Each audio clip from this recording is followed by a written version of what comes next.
It's totally fine. I have a lot more stories. That you do. Yeah. That you do. Guilty as charged with the stories.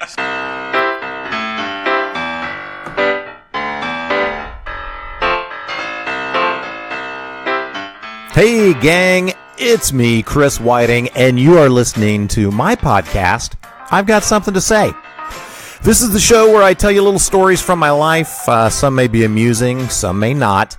You might enjoy them and you might not find them interesting at all. But we're going to give it a shot again this week with the story entitled, Kiss My Brass. So when you get called out by folks, there's many different ways you can handle it. You can get mad, you can be savvy, you can strike back, you can slink away. You can do something utterly hilarious and awesome, which I was fortunate enough to witness. My first job outside of college, I worked for Disability Determinations, and there was several interesting personalities in the office, but there was one guy that was just, his cube was always just so, and he was very neat and very persnickety, very judgmental, did not care for other people that didn't do things his way. And he and I got along fine. I'll call him Rick because that was his name. And there was an older gentleman who was hilarious named Jim that we were in the office with as well. And Jim was the kind of guy that just didn't care what anybody thought about him. Kind of a salty fellow, foul-mouthed, but had a heart of gold, I thought.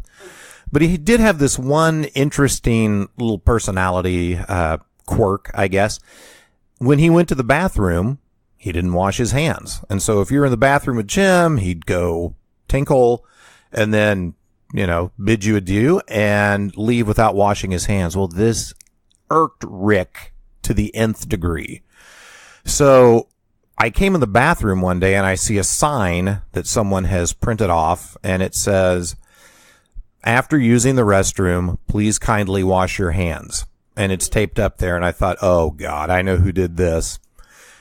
As I'm in the bathroom, Rick comes in and goes, do you see what I did? Yes, Rick, I see what you did. I go, I figured that was you. He goes, yeah. He goes, do you know why I did it? I go, I'm assuming because of Jim. He goes, yes, he never washes his hands. That is so disgusting.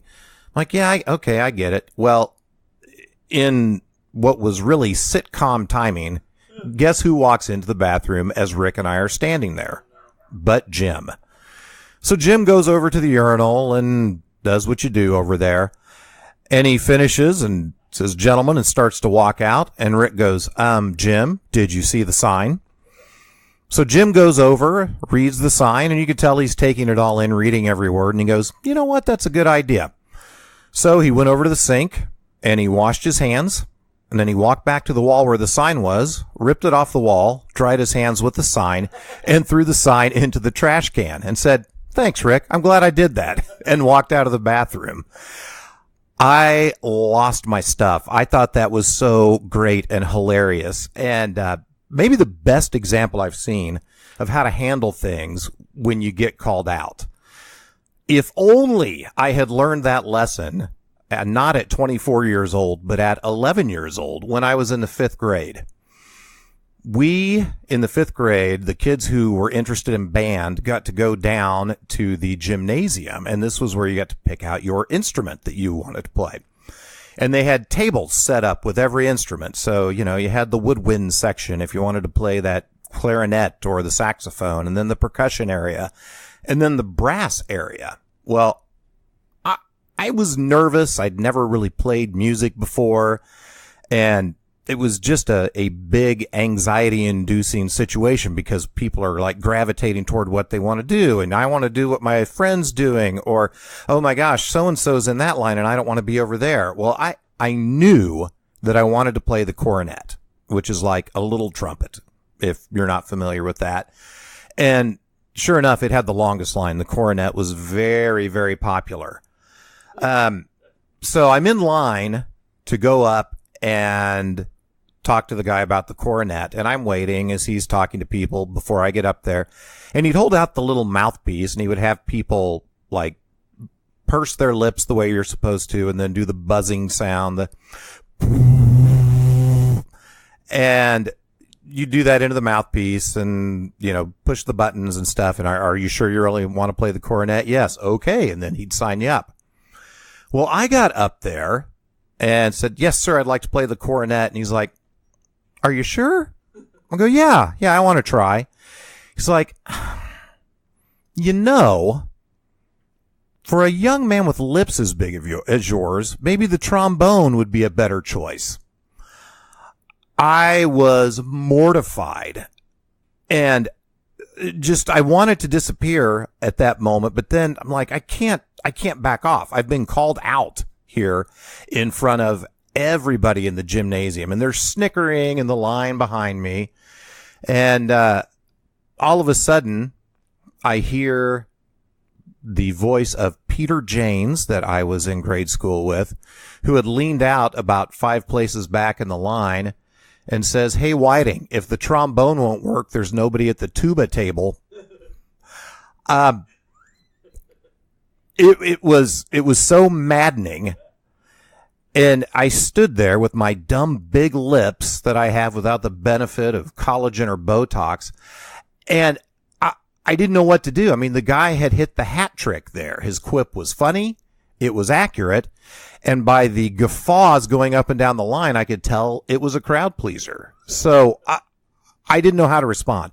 I couldn't think of anything funnier to say. I couldn't leave because I was in front of everybody. So I just decided, okay, I'm going to prove everybody wrong. I chose to be defiant. And I said to the man, no, I'm not going to play the trombone. I'm going to play the cornet.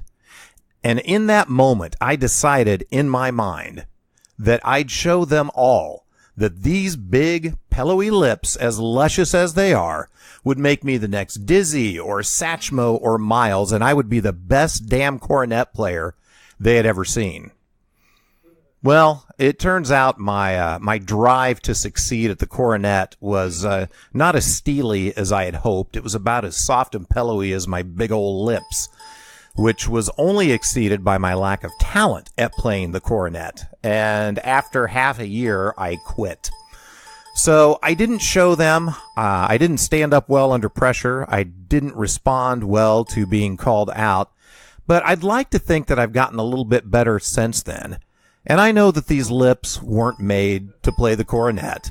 So hopefully they're doing okay at telling you all these ridiculous stories.